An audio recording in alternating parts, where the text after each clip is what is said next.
क्यों कैसे ले रहे हो फिर? करले बारे में क्या माहौल चल रहा है चुनाव? आप आज हम यहाँ पर चुनाव कार्यालय के सभागार में विश्वकर्मा समाज की बैठक कर रहे हैं। समाजवादी पार्टी के प्रत्याशी राजीव राय के पक्ष में हम यहाँ लोगों से अपील करेंगे। ये लोग गांव-गांव जा कर के सभी को बताने का काम करेंगे और विश्वकर्मा समाज का पूरा वोट समाजवादी पार्टी के पक्ष में डलवा करके राजीव राय को यहाँ भारी मतों से जिताने का काम करेंगे। क्या लग रहा है सर आपको कि जो घोसी लोकसभा में विश्वकर्मा समाज है इस मीटिंग से आपके सामने आएगा? इसके पहले जो घोसी विधानसभा का चुनाव हुआ था तो पूरा विश्वकर्मा समाज साथ था, सुधाकर सिंह जिताने का काम किया था और इस लोकसभा में राजीव राय को भी जिताने का काम करेगा, क्योंकि विश्वकर्मा समाज का सम्मान और पहचान समाजवादी पार्टी ने बनाई है। माननीय नेताजी ने हमें 2 बार एमएलसी बनाया, 2 बार समाजवादी पार्टी की सरकार में मंत्री रहे और विश्वकर्मा समाज की पहचान और विश्वकर्मा समाज को आगे बढ़ाने का काम केवल समाजवादी पार्टी ने माननीय सरदेव मुलायम सिंह यादव जी ने और माननीय शेखलेस यादव जी ने किया और तभी से लगातार विश्वकर्मा समाज समाजवादी पार्टी के साथ जुड़ा हुआ है और समाजवादी पार्टी को वोट भी देगा। आज हम अपील करने आए हैं, हमें पूरा विश्वास है कि यहाँ का विश्वकर्मा समाज राजीव राय के पक्ष में वोट दे करके इनको जिताने का काम करेगा। आज पीएम मोदी ने बड़ी जनसभा की, उन्होंने आरोप लगाया है कि इंडी गठबंधन जब सरकार बनेगी तो संविधान को बदल देंगे।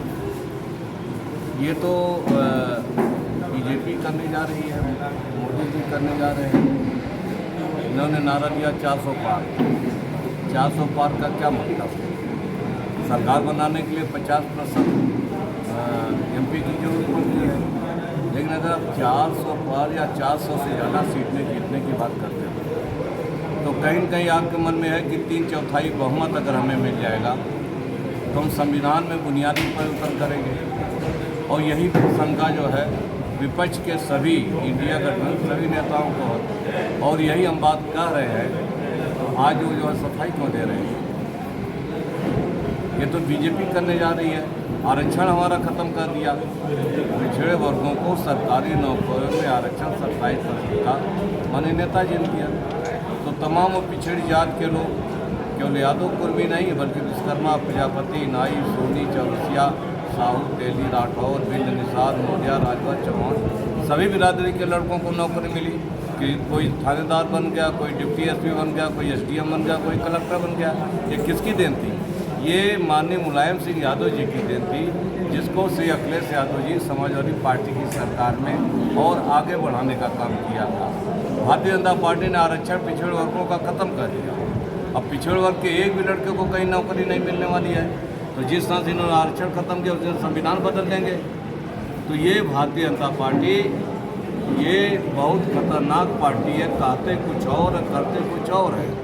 तो इसीलिए हम लोग समझा रहे हैं सभी को कि संविधान खतरे में है, लोकतंत्र खतरे में है, आरक्षण खतरे में है। देश में किसान, नौजवान और मुसलमान, अगड़े पिछड़े, दलित सभी से हम कहना चाह रहे हैं सब लोग इस बार भारतीय जनता पार्टी को हराए और समाजवादी पार्टी के उम्मीदवार राजीव राय को जिता करके देश में इंडिया गठबंधन की सरकार बनाने में मदद करने का काम करें। जहाँ तक संविधान बदलने की बात कर रहे हैं, मोदी जी कह रहे हैं कि संविधान का जबरदस्ती आरोप लगाया जा रहा है। ऐसी कोई बात नहीं है। अगर हम सरकार में तो इसको बदलना चाहे तो बदल दिया। तो मोदी जी ये बता दें कि रातों रात उन्होंने जो है नोटबंदी कर दी, किसी को पता नहीं रहा।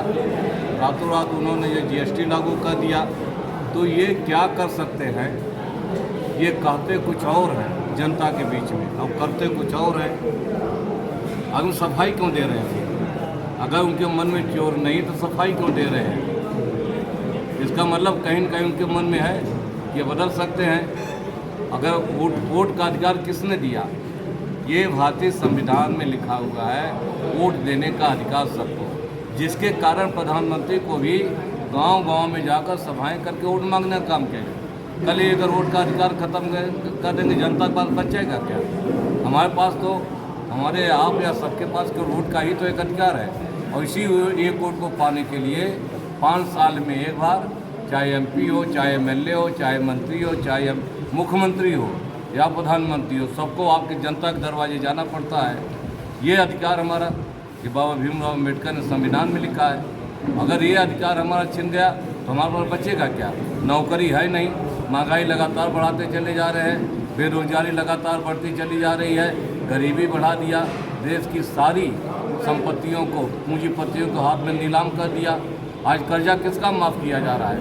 कर्जा पूंजीपतियों को माफ़ किया जा रहा है। जो 16 लाख करोड़ रुपए कर्जा माफ़ किया गया, ये किसका पैसा है?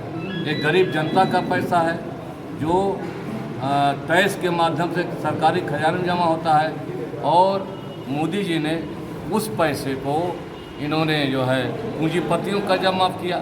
किसी किसान या गरीब का कर्जा माफ़ किया, बुनकर का कर्जा माफ़ किया, पिछड़े का कर्जा कोई माफ़ किया, दलित का कर्जा कोई माफ़ किया, पूंजीपतियों को माफ़ किया। तो सवाल ये है कि आज इस देश में वोट मांगने आप जो है गरीब किसान मजदूर क्या जाते हैं और कर्जा आप जो पूंजीपतियों को माफ़ करते हैं। 30 लाख सरकारी नौकरी आज केंद्र सरकार में है, 10 साल से पद खाली है।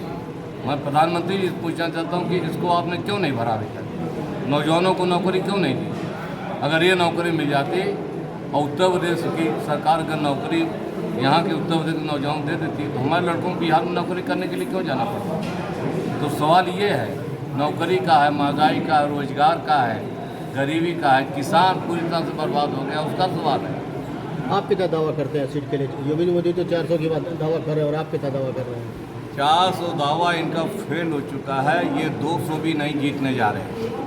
हो सकता है 140 पर ही अटक जाएं, क्योंकि जनता ने निर्णय ले लिया है। जिस तरह से माहौल, जिस तरह से लहर जो पश्चिम से शुरुआत हुई है और पूरब तक छठवें चरण में एक भी सीट भारतीय जनता पार्टी नहीं जीतने जाए। 14 सीटें छठवें सीट जो चरण की समाजवादी पार्टी और इंडिया गठबंधन जीतने जा रही है।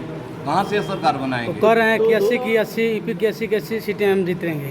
तो कहाँ हैं आप बता दें। आजमगढ़ की सीट जीत रहे हैं, लालगंज की सीट जीत रहे हैं, गाजीपुर की सीट जीत रहे हैं, बलिया की सीट जीत रहे हैं। बताएं ना कहाँ जीत रहे हैं 80 सीटें? 2022 में भी ऐसे समाजवादी पार्टी ने दावा किया था, मगर दावे फेल हो गए और अब लोकसभा की तैयारी है। क्या वैसे ही दावे रहेंगे या फिर नहीं?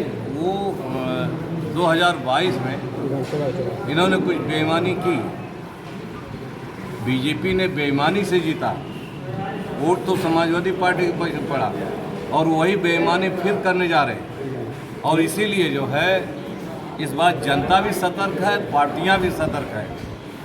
इस बार आखिर में दूसरे चरण में इलेक्शन कमीशन ने कैसे वोट परसेंटेज बढ़ा दिया। आखिर में वोट कुछ आता है बूथ पर और परसेंटेज कमीशन कुछ और बढ़ाता है। इसका क्या मतलब है? कहीं ना कहीं घालमेल है। तो मांगा सुप्रीम कोर्ट ने मना कर दिया देने के लिए। जी, डाटा मांग रहे थे तो डाटा सुप्रीम कोर्ट ने मना कर दिया कि डाटा नहीं दिया जाए। इस पर क्या कहेंगे आप? तो अब सुप्रीम कोर्ट इस पर निर्णय लेगा। ले लिया है, है ना? देने से इनकार कर दिया। तो ठीक है ना? हम तो सुप्रीम कोर्ट का भी पालन करते हैं, जनता के आदेश का भी पालन करते हैं। लेकिन जनता तो बदलाव चाहती है तो और ये बदलाव हो रहा है। अब कोई ताकत भारतीय जनता पार्टी को जिता नहीं सकती।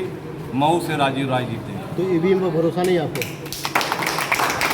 ईवीएम पर बार बार सवाल उठा, ईवीएम पर बार बार सवाल उठा, लेकिन सवाल लोकतंत्र बचाने का है, चुनाव लड़ने का है। चुनाव आयोग ने जो व्यवस्था दी है उस पर हम चुनाव लड़ेंगे और उसी व्यवस्था पर हम इनको हराएंगे और इंडिया गठबंधन की सरकार बनाएंगे। तो साइकिल जाएगी 4 जून को? बिल्कुल, 4 तारीख को साइकिल दिल्ली पहुँचेगी।